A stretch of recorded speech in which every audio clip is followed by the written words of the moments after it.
Del mar los vieron llegar mis hermanos emplumados de los hombres barbados de la profecía esperada.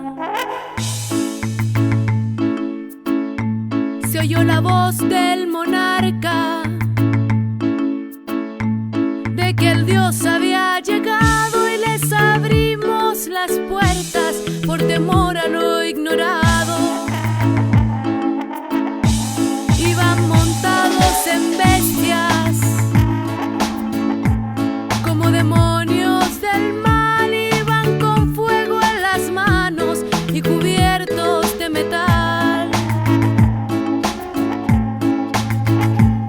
Iban montados en bestias como demonios del mal, iban con fuego en las manos y cubiertos de metal. Solo el valor de unos cuantos les opuso resistencia, y al mirar correr la sangre se llenaron de vergüenza. Porque los dioses ni comen ni gozan con lo robado, y cuando nos dimos cuenta ya todo estaba acabado. Y en ese error entregamos la grandeza del pasado, y en ese error nos quedamos 500 años esclavos. Se nos quedó el maleficio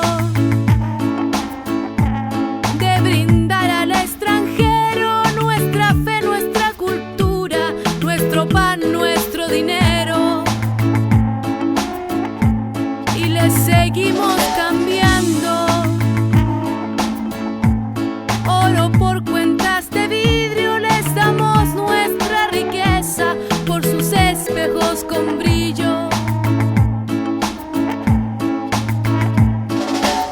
Lo que pretendes hacer, vistiéndote de blanco y actuando como él. Desgasta tus fuerzas en cosas banales. La disco, los autos son tus prioridades, mientras tus hermanos luchan en comunidades. Te quedas en tu casa porque estás cansado. Yo pregunto de qué sigues siendo esclavo, porque tú quieres serlo al fin y al cabo.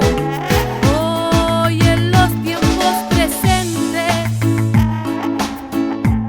nos siguen llegando rubios y les abrimos la casa y los llamamos amigos. Pero si llega cansado un indio de andar la sierra, lo humillamos y lo vemos como extraño por su tierra. Malinche ha sido el mal que se ha esparcido en estas tierras. Yanacunas por doquier tienen mi pueblo en la miseria. Verás como tus ancestros sufren y se avergüenzan. Tú mantienes la gran chingada y de eso no te das cuenta. ¿Por qué le vendiste tu idioma al Estado? ¿Por qué folclorizas tu presente y tu pasado? ¿Por qué elegiste al Wicca y su religión? Tu pueblo hoy paga con sangre tu